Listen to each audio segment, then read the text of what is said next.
Bom, trouxemos os dados, vamos trazer a análise, pelo menos aparentemente aí na superfície, pouquíssimas mudanças, né? Mas vamos conversar com um grande especialista em pesquisas, o dono dessa aí, né? O Antônio Lavareda, cientista político, presidente do Conselho Científico do IPESP, já está aqui com a gente. Lavareda, muito bom dia, obrigada por abrir um espaço aí na sua agenda nesse sábado para nos atender, viu? Bom dia, Stephanie, bom dia, Nicole, Tainá. É um prazer estar com vocês e com os espectadores da CNN. Lavareda, vamos lá, a gente trouxe os dados, pouquíssimas mudanças, né? Mas você que já tem esse olhar mais aprofundado, vou deixar livre aqui para você destacar o que tem de mais importante nessa pesquisa. É importante para a leitura dessa pesquisa, para a leitura dos seus dados, levar em conta, sobretudo, dois aspectos. Primeiro aspecto, houve mudanças, sim, independentemente da margem de erro, houve uma oscilação positiva da penúltima semana para essa última com relação ao ex-presidente Lula, ele ganha 1 ponto. Jair Bolsonaro segue estacionado, mas os candidatos alternativos a esses dois líderes, ou seja, os nomes que integram a chamada terceira via, recuam um pouco no seu agregado. 1 ponto Ciro, 1 ponto Tebet, mas quando você soma deles e dos demais, você tem um recuo expressivo que então coloca a disputa num cenário de possibilidade bem mais razoável do que na semana anterior, ver no primeiro turno. Isso é reforçado, né, essa perspectiva, essa hipótese é reforçada pelo fato de que uma parcela ainda mais expressiva do que na semana anterior dos eleitores assevera, 70% agora assevera, que gostariam de ver essa eleição resolvida no primeiro turno. Pois bem, se nós completarmos esse quadro com outro número, né, e reunirmos, realizarmos essa análise com essa interação desses dados, né, produzindo informação. Qual é essa informação? 80% dos eleitores dizem que já decidiram o seu voto. 80%. Os demais dizem que vão resolver, né, finalizar a sua escolha ao longo desse tempo. Mas 8 em cada 10 eleitores afirmam que já decidiram. E eu lembro que a abstenção, na média, no Brasil, fica em torno de 20%. E levanto, então, a hipótese bastante razoável de que os eleitores que já resolveram, eles são a grande maioria dos que, de fato, irão votar no próximo dia 2. Isso é um aspecto. O outro aspecto importante é qual é a explicação para tanta estabilidade. Vocês veem que pesquisa após pesquisa, nós, analistas, ficamos nos debruçando sobre os recortes e dizendo fulano subiu aqui, Beltrano subiu acolá, etc., praticando o que eu costumo chamar de sociologia de elevador. Um sobe, outro desce, etc. Mas tem uma explicação. Mas quando nós olhamos os totais, e os totais é que são importantes, até porque as margens de erro são mais elevadas nos segmentos.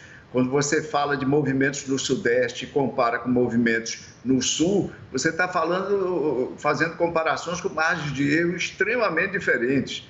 Né? Os movimentos no Sul podem ser apenas ilusão de ótica, ou seja, oscilações dentro da margem de erro. Pois bem, então nós precisamos olhar os totais, sobretudo, e procurar explicar a estabilidade dos totais. Se nós observarmos, e a série do termômetro IPESP-Abrapel mostra isso, desde o início da campanha com propaganda na televisão, no rádio e nas redes sociais, campanha autorizada pelo TSE, porque de fato a campanha não autorizada já vem de muito tempo. Eu acho que desde 2019 essa campanha já começou.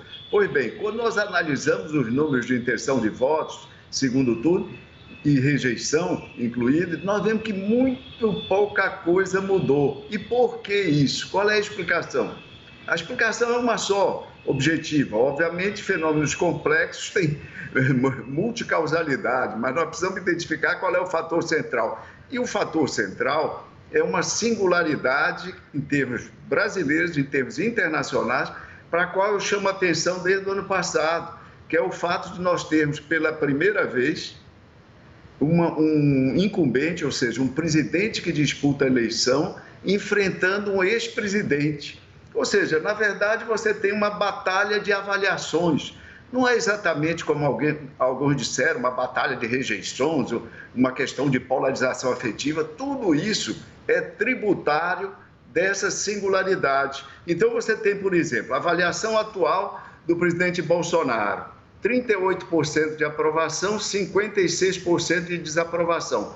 Praticamente não se mexeu nada ao longo da campanha. Ao passo que a avaliação retrospectiva, baseada na memória individual dos entrevistados e na memória social, porque muitos não viveram o seu tempo, de Lula, é praticamente o inverso em diagonal, 57-37. É isso que mantém o cenário tão enrijecido praticamente desde o primeiro dia da campanha. Lavareda, a gente sabe, né, que os políticos, os partidos têm ali as suas próprias pesquisas, mas claro que pesquisas como essa do IPESP também são avaliadas, né, pelos candidatos, pelos partidos, pelos estrategistas ali de campanha. Diante desses resultados, uma semana aí das eleições, né, do primeiro turno, o que a gente pode esperar das campanhas para essa semana? A gente viu na semana passada um esforço em relação às pessoas idosas, né, os candidatos fazendo ali essa demonstração, né, para esse público. Teve também já a questão do voto feminino, a própria questão do voto útil. O que a gente pode esperar nessa reta final? Olha, bem colocado. Nessa reta final, nós temos eventos com saliência que chamam a atenção, são os debates. O debate de hoje, o debate da CNN e SBT e o debate da outra emissora na próxima semana. Esses são eventos de maior saliência que podem produzir oscilações capazes de determinar a sorte da eleição ser resolvida no primeiro ou no segundo turno.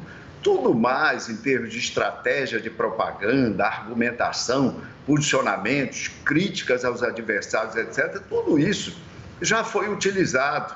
E, dada a característica da campanha eleitoral brasileira, pela nossa legislação, esse esforço é muito concentrado num espaço de tempo relativamente reduzido, pouco mais do que 30 dias. Mas é tão concentrado que os eleitores, a essa altura, já estão praticamente querendo que esse processo acabe. Aliás, vale chamar a atenção para o fato de que os eleitores, nesse momento e nessa última semana, vão voltar seus olhos, sobretudo para as eleições de governadores e eleições de Senado, né? Prestemos atenção, é nessas duas categorias que nós vamos poder assistir movimentos mais vigorosos das curvas de intenção de voto. Então, propaganda pouco vai adiantar nessa reta final. O que vai adiantar é uma boa performance, um bom desempenho nos debates. E nós vamos assistir novas estratégias, eventualmente novos posicionamentos, argumentação diferenciada em relação à utilizada até o momento, eventualmente, pelos candidatos, já no debate do início dessa noite. Lavareda, Tainá Farfan falando agora com você. Obrigada pela sua entrevista aqui na CNN.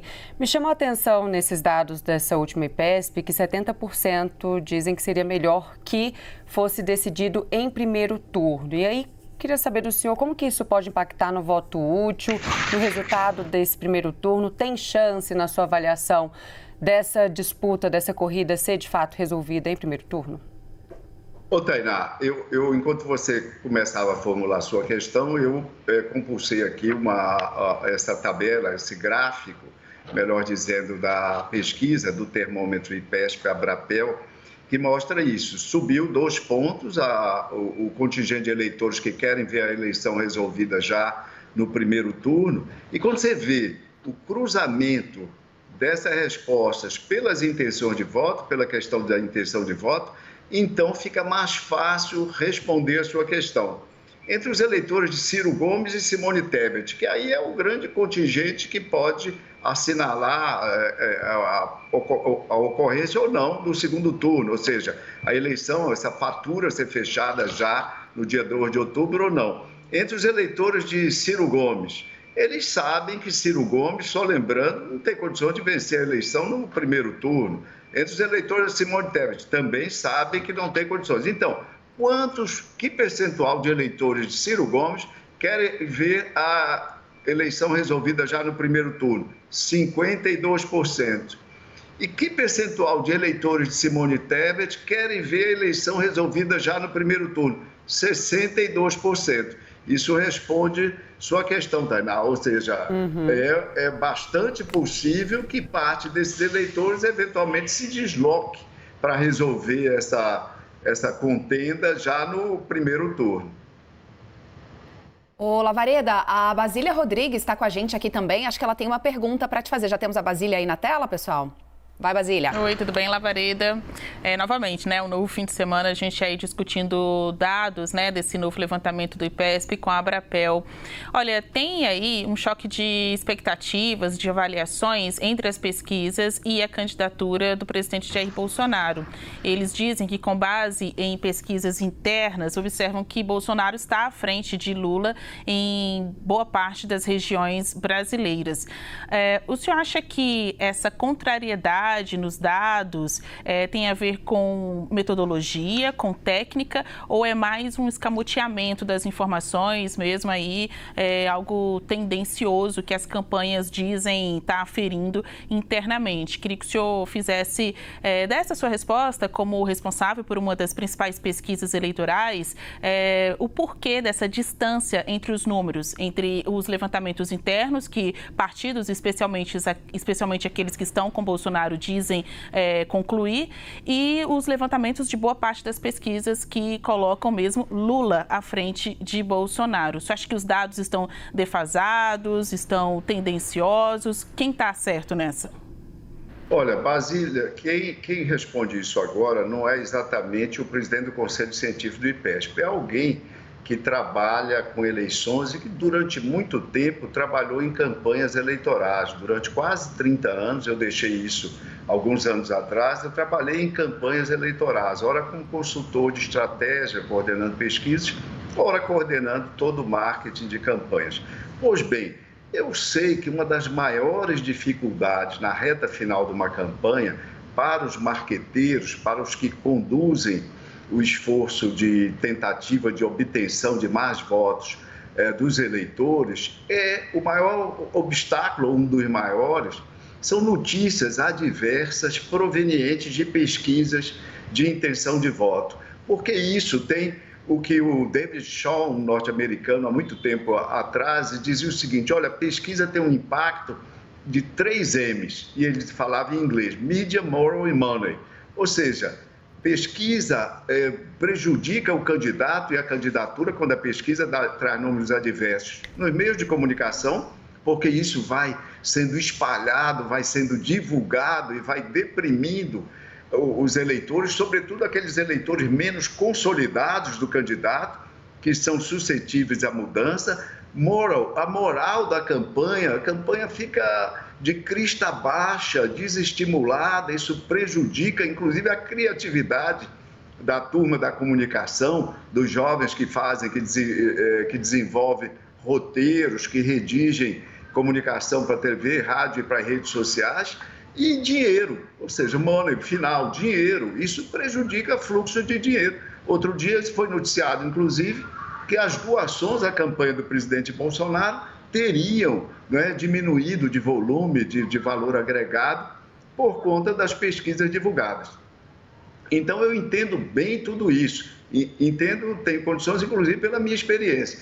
Agora, obviamente que você reagir a isso, divulgando que supostamente pesquisas internas teriam mostrado resultados diferentes, isso frequentemente é um estratagema, mas isso é uma balela, a rigor ninguém acredita nisso. Mas o que é perigoso, Basília, é o eventual patrocínio, eu não estou dizendo que há o patrocínio, mas eu estou apontando o eventual patrocínio de pesquisas divulgadas que têm toda a aparência de pesquisas fake, na verdade, que não são pesquisas, são assombrações que surgem no cenário e sem a menor exatidão do ponto de vista técnico. Por exemplo, Você não vê nessas pesquisas que o presidente, que apontam uma dianteira do presidente ou um empate com o ex-presidente Lula, você não vê a questão sobre recall do voto na eleição de 2018.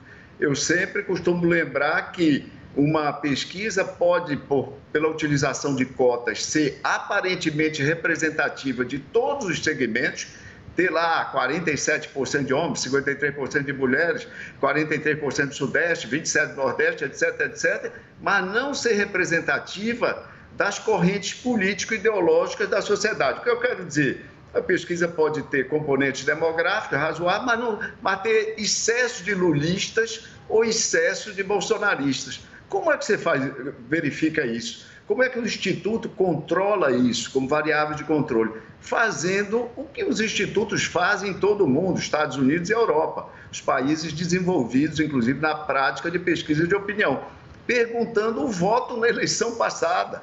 Aliás, lá fora, Estados Unidos e Europa, eles perguntam também identificação partidária e orientação ideológica do eleitor, se conservadores, se liberais, se moderados. Já que no Brasil, identificação partidária é escassa e a autoclassificação em termos de orientação ideológica é algo precário, um pouco difícil para boa parte do eleitorado, pelo menos, repito, pelo menos, o recall do voto de 2018 tem que estar nos questionários.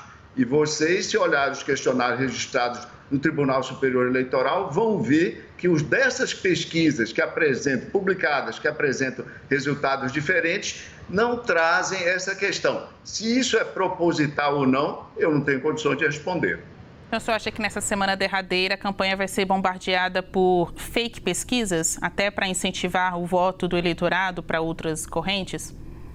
Basília, eu, numa palestra que fiz na Associação Brasileira das Empresas de Pesquisa, na ABEP, fez um seminário no início desse ano voltado para jornalistas. E uma das palestras, todos os membros do Conselho de Opinião Pública fizeram, abordando temas específicos, e a mim coube fazer uma palestra sobre a diferença entre pesquisas e prognósticos, na qual eu mostrava que entre o resultado de uma pesquisa, mesmo de véspera de eleição, e o resultado da urna, pode haver diferenças, é natural que haja. Fatores como voto estratégico, voto errático e abstenção, sobretudo, que as pesquisas não captam. Pois bem, nessa palestra eu chamava também a atenção para a necessidade da imprensa ficar atenta para as pesquisas fake, tal como você está levantando o tema agora. E eu já hipotetizei naquela oportunidade que pesquisas fake muito provavelmente virão à tona no dia da eleição, dando resultados de boca de urna fake também. Isso para contraditar, para entrar em choque com os resultados oficiais que serão anunciados no início da noite e alimentar todo tipo de especulação e, eventualmente, de descontentamento, entre aspas, em relação aos resultados que serão apurados pelo Tribunal Superior Eleitoral. Eu torço para que isso não ocorra, mas a hipótese que eu levantei bastante plausível. Basília. Nós conversamos agora, então, com o Antônio Lavareda, cientista político e presidente do Conselho Científico do IPESP. Lavareda, obrigada mais uma vez e um bom fim de semana para o senhor. Bom dia a todos.